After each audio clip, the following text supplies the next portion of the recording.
So let's get started. We got a lot of information to cover. I think this is a very important webinar that we're doing right here. This is something that we talk about all the time. I think it is a general conversation with most church safety teams, but it's one of those things that really kind of concern me, that we work and worry about this more than we do the actual training that we should be paying attention to. So tonight I'm going to kind of give you two different things. One is where James Simmons and I, with Simmons Law Group, talked about use of force. It was a very good conversation, and he covered a lot of material that if you decide that you're going to bless your safety team members and carrying guns, you need to listen very carefully. We're going to be talking about this because if you've been paying attention to current events, what has happened in Georgia is something that we do not want to happen inside our churches. So this is very important that we start talking about this and that we make sure that we are prepared as a safety team in what to do in case a threat comes into the church. Now, let's get started. If you have comments or want to ask questions, please go to the Q&A.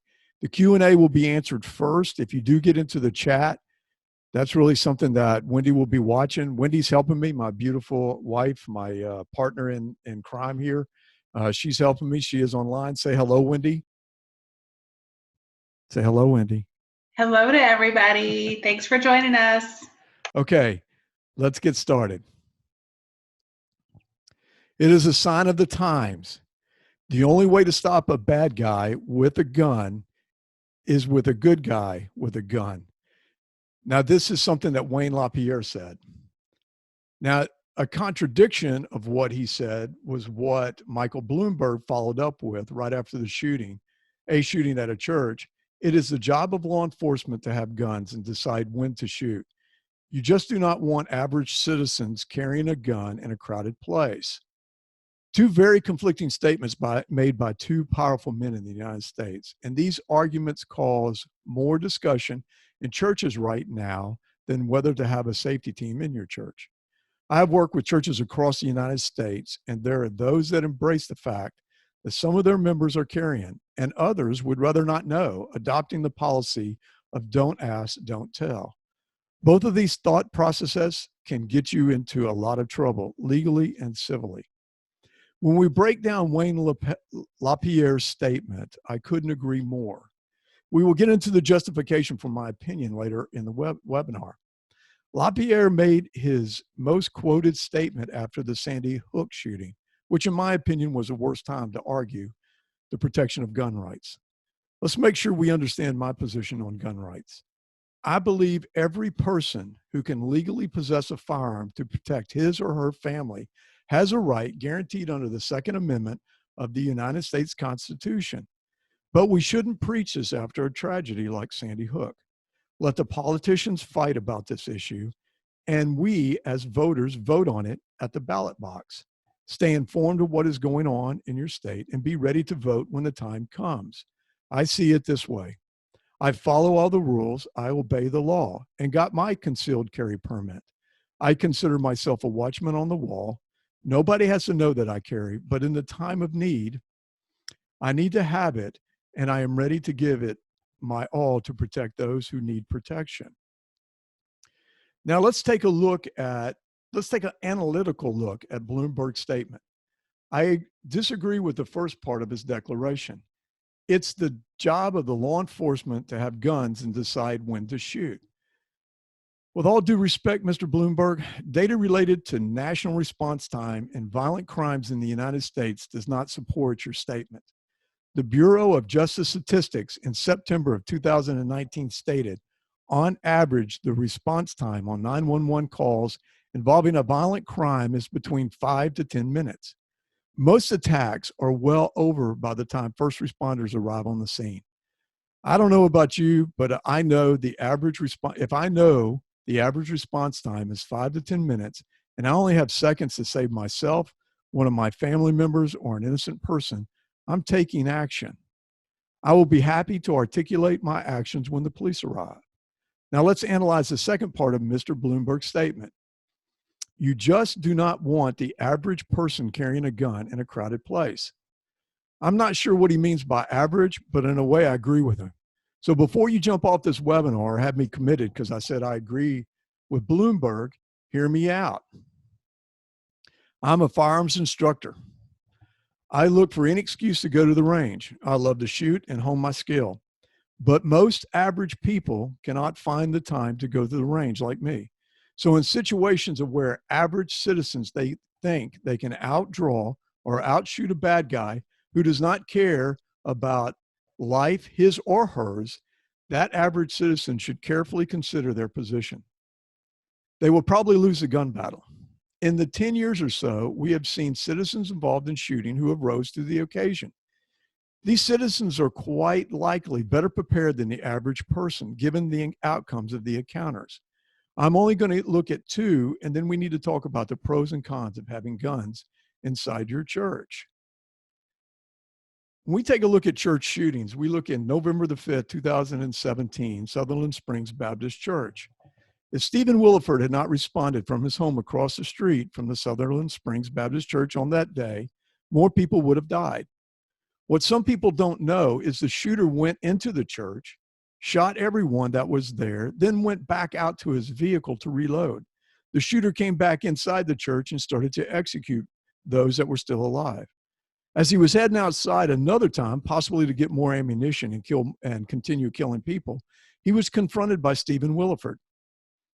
Stephen Williford, who is a NRA instructor and a good guy with a gun, who had the presence of mind, training, and alertness to see the shooter had a ballistic vest with no side panels. That is where Stephen placed his first shot. Stephen Williford's intention caused that shooter to retreat to his truck and attempt to flee. Now, I want to say this one thing, and I'm not taking away anything from Stephen Williford. To me, he is a hero. But I don't think Stephen Williford truly understands what ballistic vests are about, because most ballistic vests will not stop the 223 that he was carrying. But he still had the sense of mind to notice that there was no ballistic vest, and he took the shot.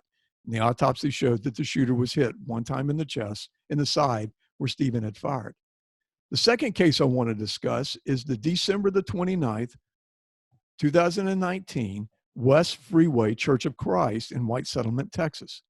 Jack Wilson, an armed safety team leader of the church, was able to take down the shooter before he could shoot another member of the church. The shooter had already killed two members of the church. As he started to run toward the front of the church, Jack, another NRA firearms instructor, stopped the threat by taking down the shooter. Both of these heroes are above average because of their training.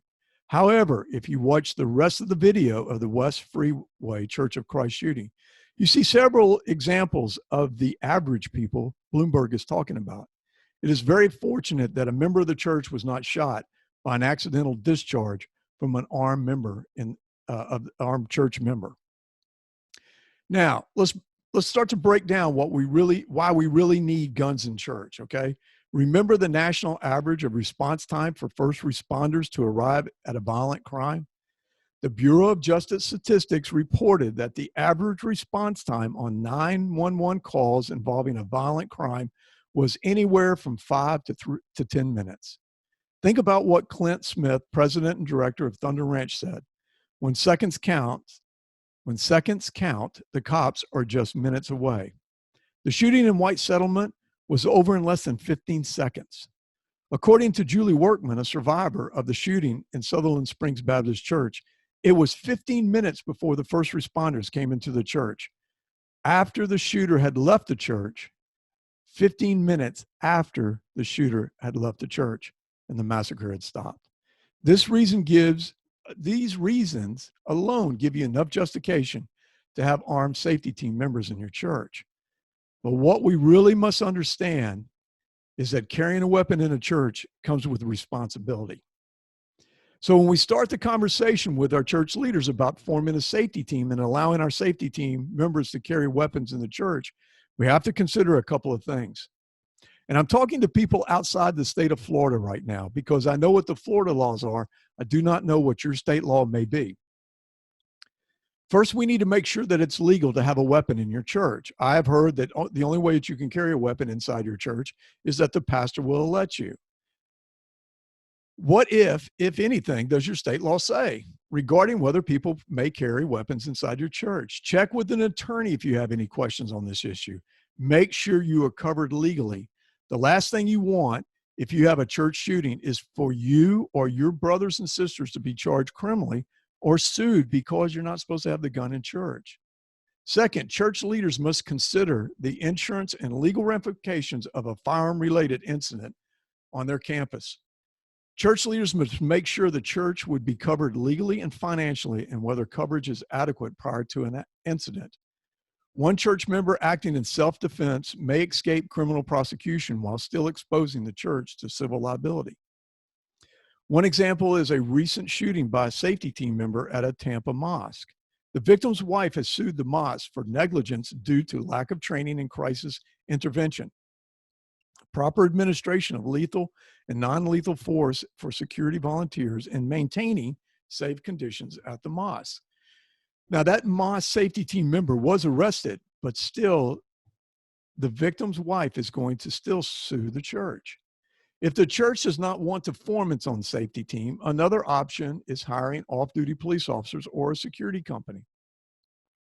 If the church can afford the cost of those services, this option can alleviate some of the liabilities. However, churches must understand they can still be sued regardless of the choice. The cost of hiring off-duty police officers is not an affordable option for a lot of small churches. I have also heard from churches that hiring off-duty officers is difficult because of the high demand for officers, especially during this time right now, and the lack of resources of area agencies. Even if you are to hire an off-duty officer, you should still have a safety team to work hand in hand to watch the flock. We hire 2 deputies to direct traffic for our church. They are also used to watch the property. But there have been times, however, because of other area events, we have not been able to fill these positions. So the safety team is solely responsible for the well-being of the church. As mentioned earlier, another option is to hire private security company. Even though this is a cost-saving option, than hiring sworn law enforcement officers, you must be careful when selecting a private security company. Most private security personnel are good, hardworking people. However, it is imperative that a thorough vetting process for selection of a security company be employed. Jesus himself described it best in John 10:12. The hired hand is not the shepherd and does not own the sheep. So when the wolf comes, he abandons the sheep and runs away. Then the wolf attacks the flock and scatters it. When we come down to protecting the church, we refer back to Nehemiah 4:13. Therefore, I stationed some of the people behind the lowest points of the wall at the exposed places, posting them by families with their swords, spears, and bows. Nehemiah posted them with their weapons of the day. What better way to protect your church than your own armed family? One option that should not be considered is selecting everyone who has a concealed weapons permit in your church to be on your safety team. This is a true recipe for disaster. While reviewing recent safety church videos, church trainings and shootings, it is clear that using quantity over quality mindset causes significant higher liability issues than forming a safety team and providing the necessary training to guarantee the safety of your flock. Churches that form safety teams need to let the congregation know that there is a safety team. Church members not affiliated with the safety team need to know not to display a weapon while on church property. Display of weapon by those other than safety team members could prompt the member of the team to become a perceived threat if the safety team members do not recognize the armed person as a church member. In larger churches, there is a very high probability of not knowing all armed members of your church. This information needs to be clearly communicated to all members of the church by church leadership. It is vital to make sure there is a clear understanding that the church has a safety team and some of the team members may be armed. When forming your safety team, look for current and retired law enforcement officers and military personnel who attend your houses of worship. Enlisting the assistance of these individuals will help more rapidly create the safety team ministry. Remember, this is a ministry like any other ministry in your church and should be considered as such. Speak to current or retired law enforcement or military personnel about running the safety team, or at least being an advisor due to their training. Enlisting persons who have already had training experience that qualifies them for safety team members makes sense for a safety as well as liability standpoint. When the church takes on the duty of providing security type services, it must do so reasonably. And from a liability conscious perspective, a church action are more likely to be considered reasonable and less likely to be negligent if the individual it chooses to be responsible in protecting the congregation or those who have existing public safety and emergency response training. All of these points lead us to a subject of having proper safety training to churches and houses of worship. Litigation can be greatly reduced if there is a history of the delivery of high quality training programs. The training programs should be focused on being proactive and watching for those that may come into your church to do harm. Policy and procedures should be in place that state all safety team members must do some sort of active shooter training by a reputable company can help reduce the liability. James Simmons with Simmons Law Group explained the importance of a church safety training. Unfortunately, a church runs the risk of being sued whenever a safety team member fires their weapon. However, legal liability exposure is greatly reduced when safety team members are trained by professionals. There is a proper documentation and safety protocols are followed. Therefore, by being proactive and vigilant, you reduce the possibility of violence and mitigate the church's legal liability. That's all fine and good. But let me just tell you a second what we mean by documentation. When considering the recruitment of safety team members in your church, there are a number of questions and policies that must be put into place to accurately vet potential safety team members who may or may not be carrying weapons. Okay? Listen to this. Do you do firearms training at your church? Do you do tactical firearms training at your church? If you do, this puts you in a different classification.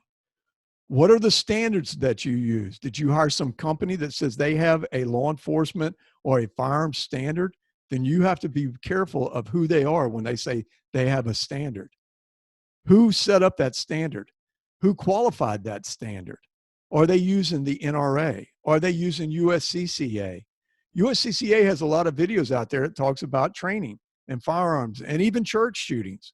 But what concerns me is I'm not really for sure that you qualify by watching the video that you become now qualified as a firearms carrier inside a church. What type of equipment do you use? Do you keep training records? Do you use the state law enforcement standards for your qualifications? If you do, okay, fine. But do you do recertification? And who is the keeper of these standards?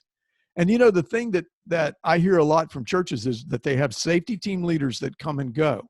So the next safety team leader that comes in may not have the same qualifications as the one previously before.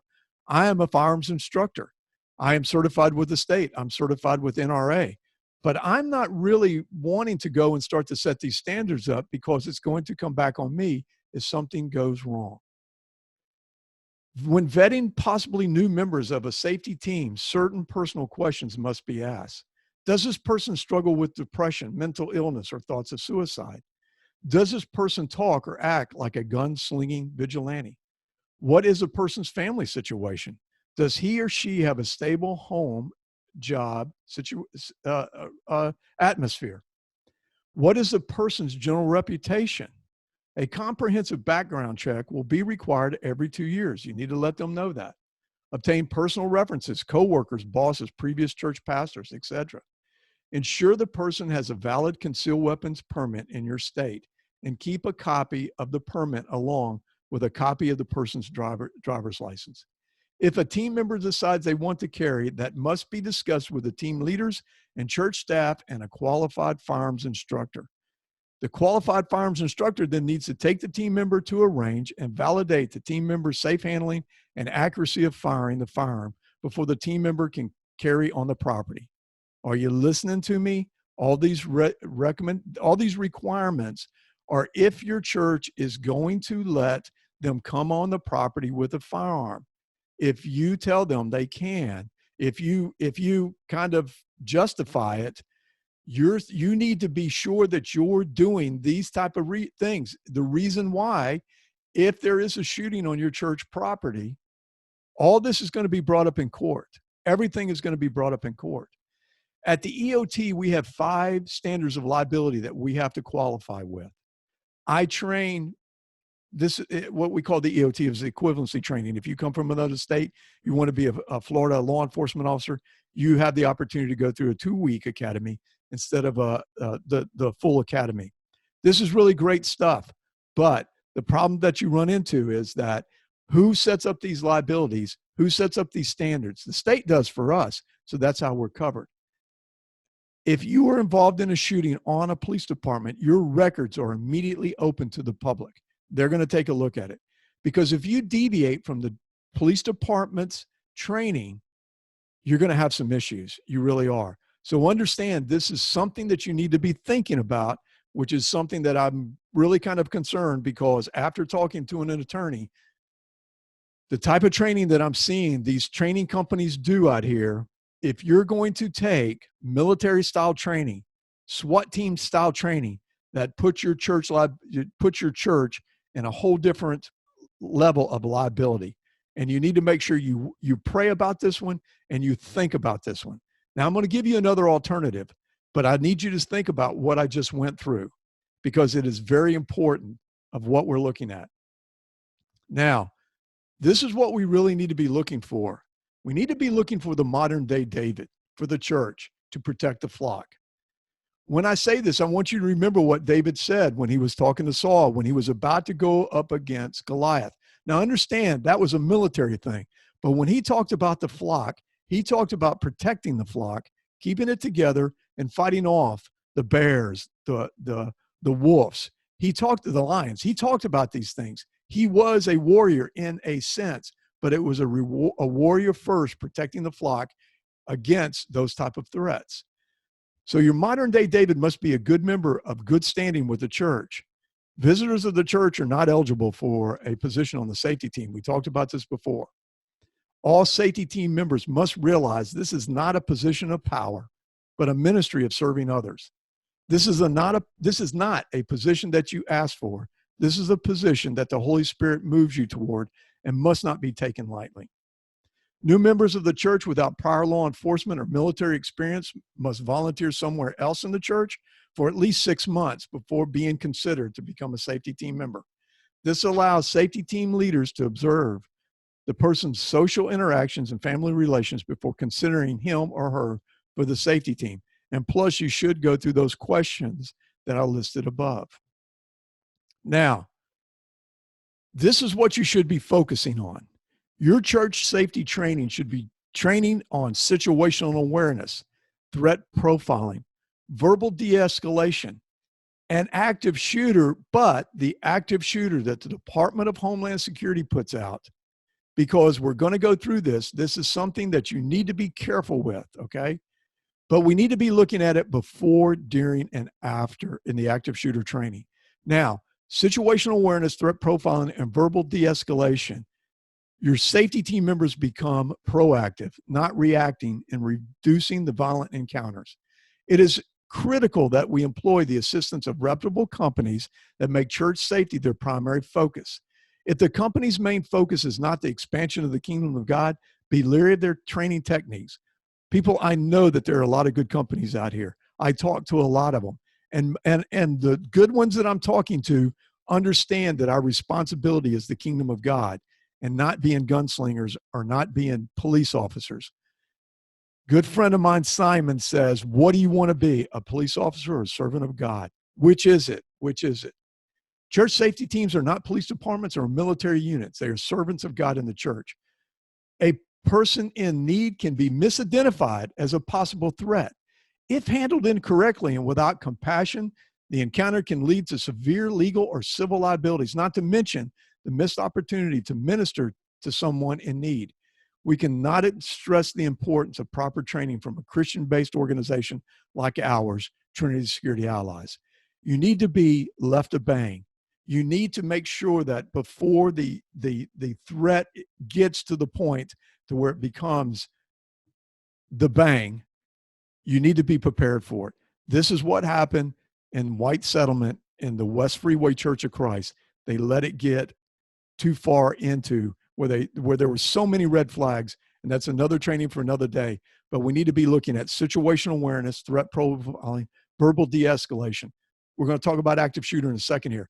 But in your church policy, there should be nothing in there about using a firearm. Nothing. Zero. Zilch.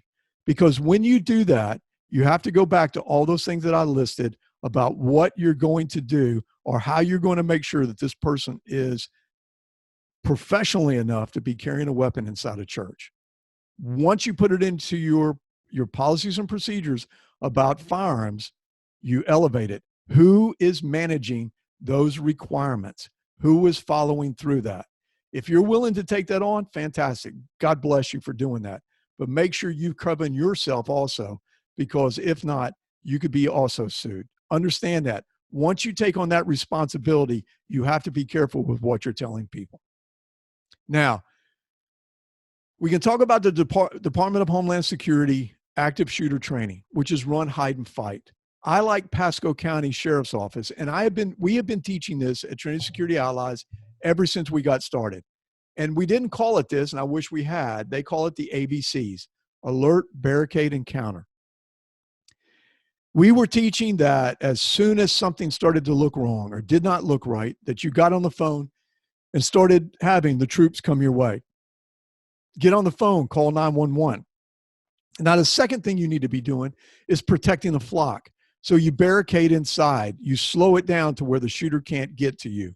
And then, of course, if you must, you counter the shooter. But if you will look at any of the safety trainings out here, any of these in an active shooter environment, you do not see one firearm in it. The only time you start to see firearms is when you start to look at these companies that want to come in and teach you how to clear a room or what to do in case a person comes into your church and how everybody should be using, a safety. They use safety equipment and blanks and things like this. That is a higher standard. It is a higher standard you're putting yourself in. That needs to be documented to the nth degree. You need to make sure that everybody's on the same page, or if not, you're going to have issues. You should be looking at what the Department of Homeland Security talks about, or Pasco County Sheriff's Office: alert, barricade, and counter. In the counter, you see in all those films, the persons or the people involved in it are using something like a fire extinguisher, a chair, a pair of scissors. In churches, use Bibles, ministry books, song books, something like that in your counter. But let's go on to the part about being armed. Now, this is for Florida and Florida only. Any other state, let's get together and talk about this, and we will see what your state says. The Florida Statute 79006 says no person may openly carry a handgun or carry a concealed weapon or firearm into, and it goes through a list. And the list is like police or sheriff or highway patrol station, a detention, prison or jail, courthouse, courtroom, polling place, school, college, professional athletic event, elementary or secondary school facility administration building, a career center, a college or university, or wherever prohibited by federal law. But nowhere in there does it list a church in the state of Florida. So what that tells me is that we can legally, unless your church has a no firearms rule that they post to where people can see it, you can legally carry a concealed weapon inside your church as long as your church does not say you can't. So what does that do? That arms your church. Whether you realize it or not, that arms your church. Now, in safety training, we're going to treat what? We're going to train what in an active shooter? In our safety manuals, we are not going to talk about having to go hands-on or having to use your weapon against somebody. I know this sounds conflicting. I know right now people are scratching their heads going, what the heck are you talking about? But stay with me on this. Stay with me on this. Florida statute 776.012, and this is subsection 2, use or threatening use of force in defense of a person. A person is justified in using or threatening to use deadly force if he or she reasonably believes that using or threatening to use such force is necessary to prevent intimate death or greatly bodily harm to himself or herself or another, or to prevent the imminent commission of a forcible felony. Now, in the state of Florida, a person who uses or threatens to use deadly force in accordance with this subsection does not have a duty to retreat and has a right to stand his or her ground if the person using or threatening to use deadly force is not engaged in a criminal activity. That's your stand your ground law here in Florida, okay? But what it's talking about is that you can use deadly force to protect your flock. What we're talking about, imminent death or great bodily harm to himself or herself or another, or to prevent the imminent commission of a forcible felony. I don't know what the firearms training that Jack Wilson did in his church in Texas, the West Freeway Church of Christ, but I can tell you, I don't know. I can tell you that when it really fell apart and when it went south, some of the training that some of those people had just went right out the door. You can see it in the video. I do not know. I know that probably Stephen Williford had no church safety training when he used deadly force to protect that church. So what I'm trying to tell you is the church safety team members should be trained on how to prevent it before it happens. But if it does happen and they are a concealed carry carrier by the state law in Florida, they are allowed to defend themselves or the people around them. This may sound convoluted, but the thing of it is that the state protects us in the cases of having to use deadly force when there is imminent probability of death or great bodily harm to himself or herself or to another.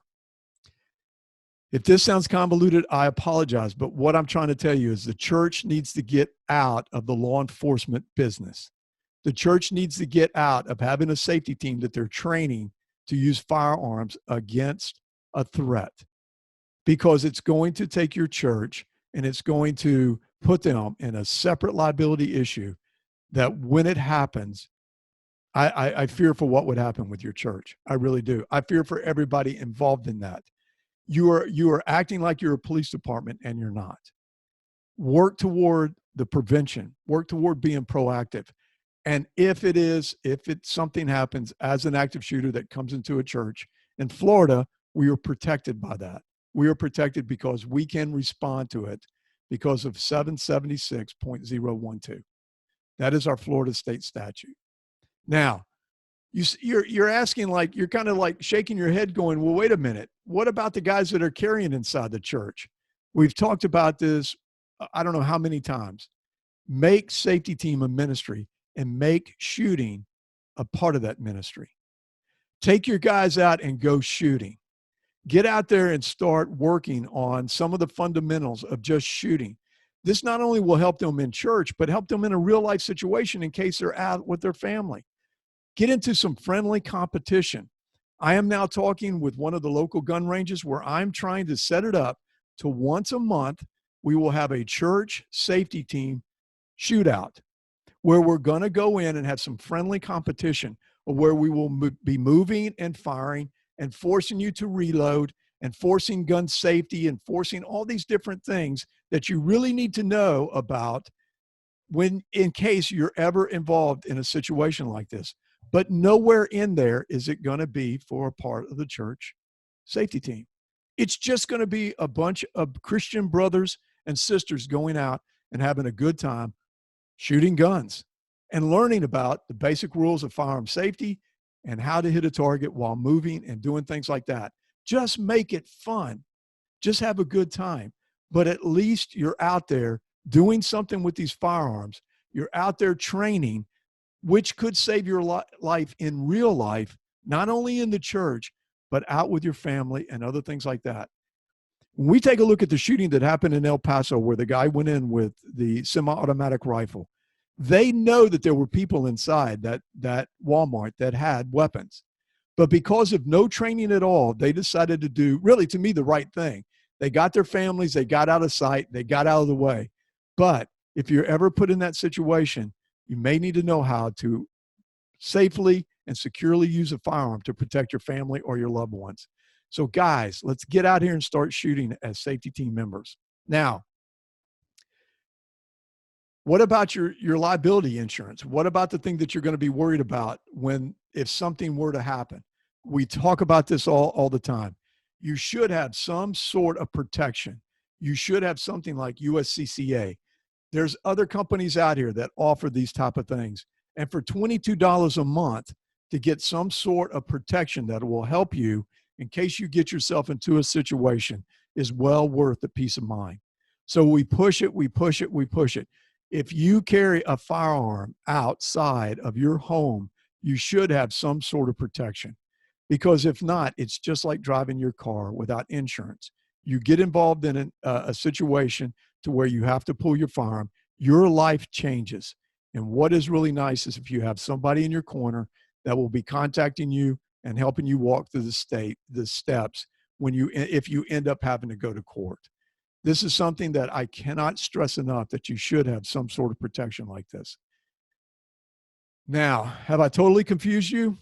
If I have, I apologize. But I'm really kind of worried about the churches right now of taking on the responsibility of having their own police force, because that is what you're doing when you form a safety team and you add to it firearm protection. It's not a don't ask, don't tell. A lot of churches don't want to know whether you're carrying or not. That is fine. That is okay. Okay. But you should check your state and local laws, because for the state of Virginia, been there too long. For the state of Florida, we follow underneath something that will protect us. The firearm should be the last thing that ever comes out. There should never, ever be a situation, unless it's deadly force, that you should pull out a firearm. Not a property crime, not somebody breaking into cars out in your church parking lot, not somebody that has assaulted somebody unless they have a weapon in their hand. You should never, ever pull your firearm unless it is a life or death situation. And in the state of Florida, you would be justified by the stand your ground law. Now, Wendy, have we got any questions?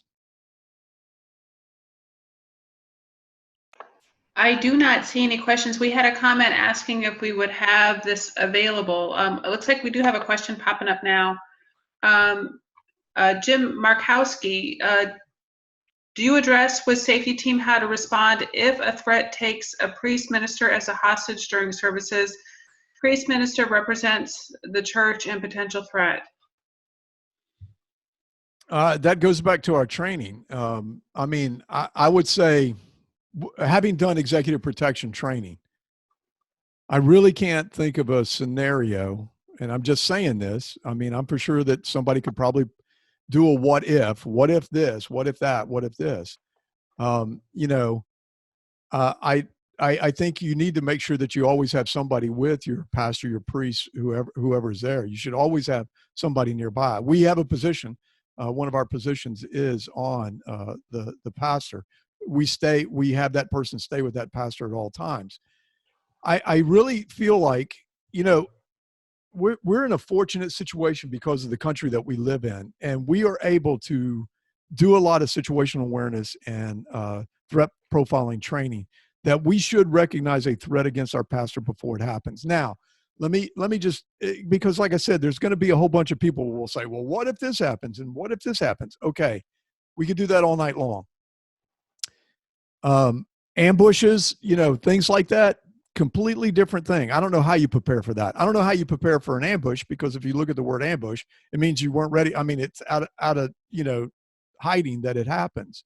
But it would be something that I would work real hard on executive protection training, that's where the threat profiling comes into play. That's where the executive training comes into play. And that might be something that we need to get more into, is to how to protect your pastors. And we do work with that. That is one of the things that we do train about, how close to be to your pastor, let your pastor talk to people, the different things like that. But I can show you video after video after video where a trained safety team that understands executive protection should have seen the threat before it happened. And because of not having the proper training, didn't see the threat, and the pastor or the priest was assaulted or hit. So we have a question from Dan Rushing. Good evening and thank you for the presentation. My question to you is, should we have any mention of a safety team position being armed or unarmed within the safety team manual? It seems it could cause a liability issue. I'm taking it out of mine. I'm going to be honest with you. After talking and really going through what you should be doing as far as your firearms training and things like that, like I said, folks, we're looking at almost running a police department when we start talking about firearms.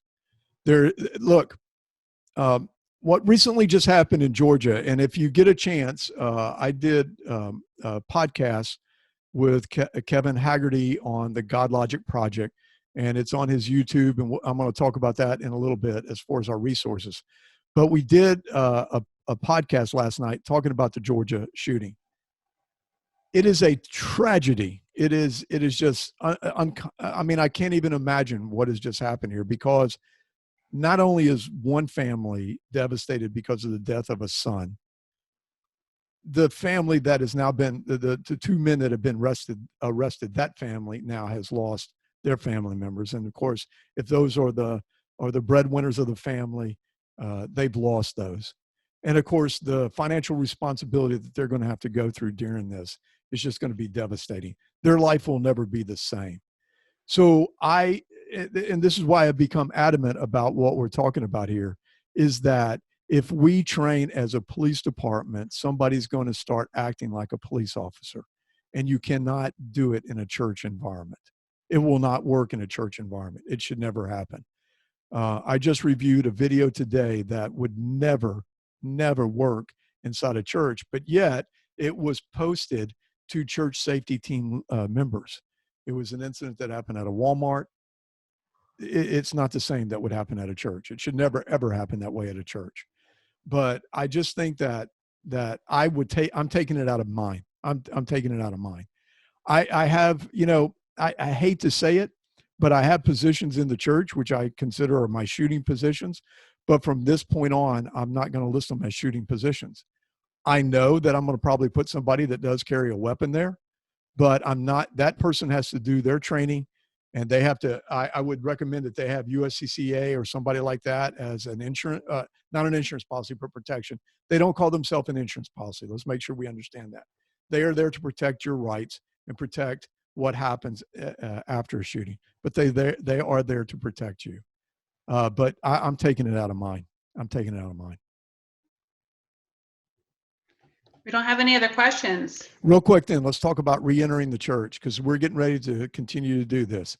COVID-19, of course, there's a lot of people and there's a lot of states that are saying you shouldn't go back to church until July, the end of July, August. Some are even saying longer than that. I know we're anxious to get back into it, but if we are going to re-enter into our church, we need to make sure that we're following some procedures that will help you out as far as protecting you. Make sure that you're following state, local, and CDC guidelines. Document the procedures that you're going to. This weekend, we are going to have a drive-in church service. We've had several meetings on it. It is something that the pastors are going to worry about, because they're concerned of something that might go innocently wrong.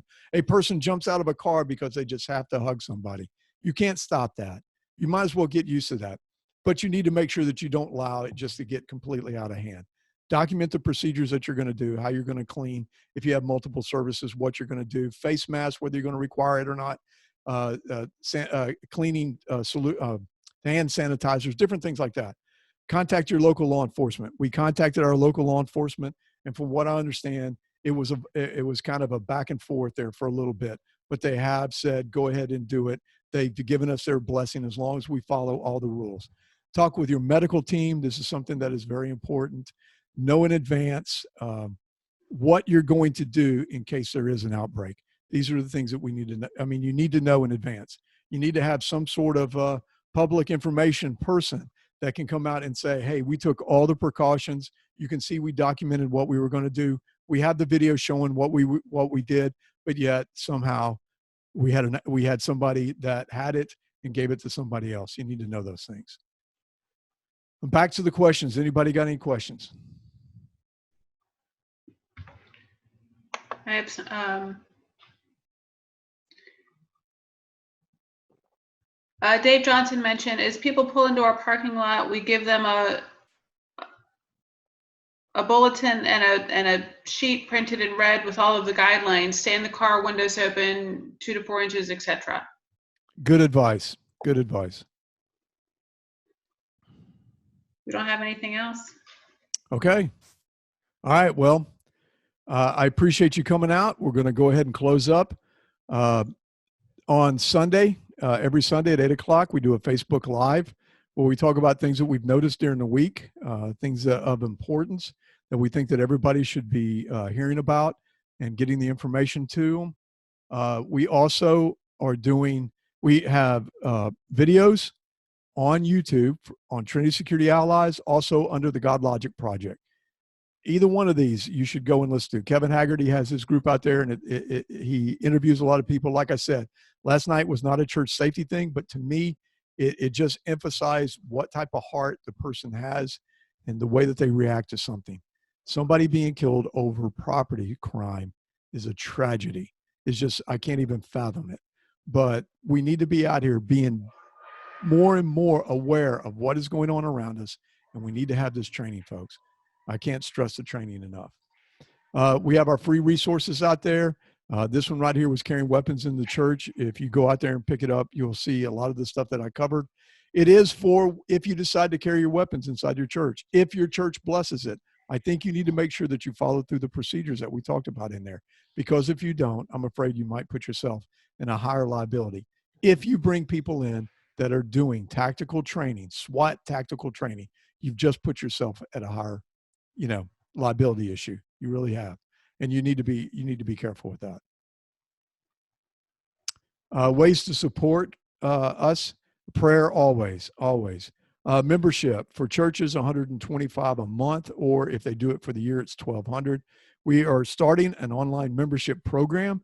If you want to get into it now, it's $20 a month, and we will be putting different videos of training so that you can look at and you can study it, so that you can take back to your team and help them with our types of training that we do, the situational awareness, threat profiling, those type of trainings that we do.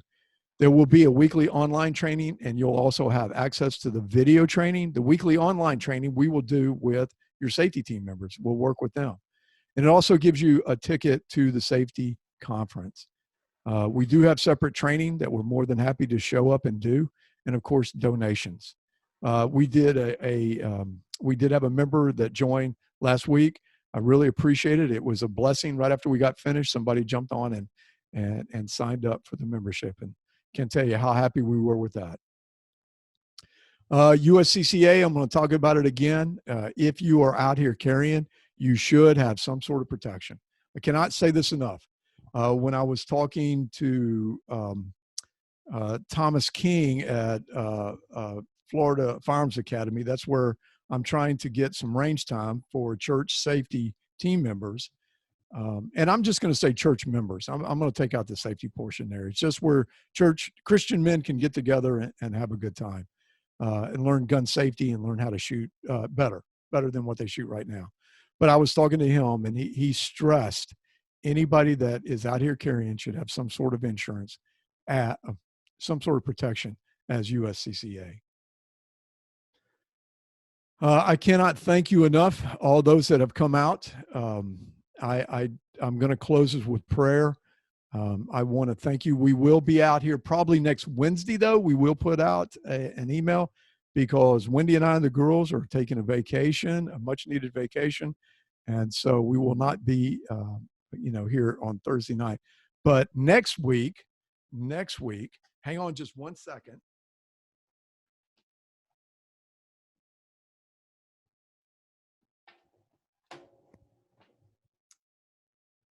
Next week, we are going to be talking about what to look for on Sundays. And I'm going to have a really good friend of mine. I'm going to have Simon Osman come on, who's with Kingswood. And we're also, if you come out to this, we're going to have a raffle for some of his books. He was nice enough to give me some of his books, and we're going to be giving them away. It's called Church Suspicious Behavior. It's a study guide. I met him. It's really funny. Almost 4 years ago, I looked at some of his stuff, and I was really impressed with what he put out. It was just a single page paper on what to look for, different things to list. And I'll be darned if I didn't meet him online. Didn't know it was the same person, Simon. And then he and I have become talking. He's one of these type of guys that sees it the same way I do. It's always nice to have somebody, kind of backing you up on what you say, a professional. And so we're going to have him on next week. We've been working on making sure that he can do it.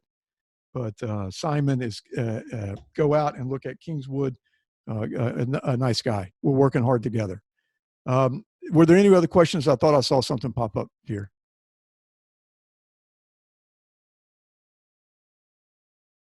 Wendy? So sorry about that. So when a safety team goes to the range for fun shoots, do they wear the same clothing that they normally would wear at services, maybe to represent their church?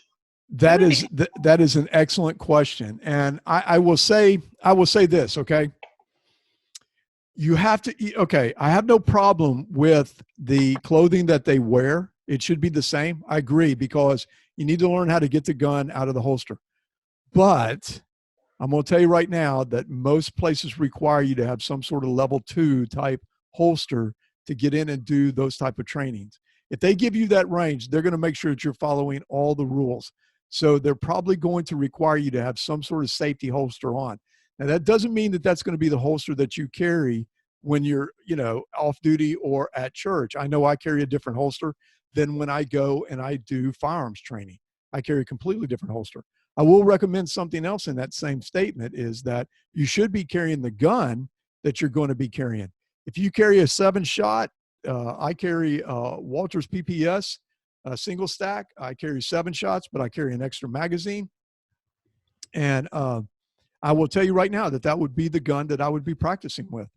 It's a 9mm. I don't need to be taking out a 15-round, a Glock 17 or something like that if I'm not going to be carrying a Glock 17.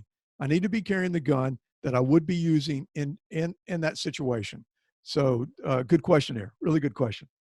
Okay, David from thank you from David, and I'm going to slaughter this last name, Burpo from San Diego, California. Nice job. And thanks for listening all the way in California. And then Jeff Griffith, thank you both for your service to the church. Thank you for listening. Thank you for coming on. If there's nothing, I'm sorry? That's all we have. Okay. I'm going to close with a prayer. And this is really a Bible verse that I love so much. It's two verses.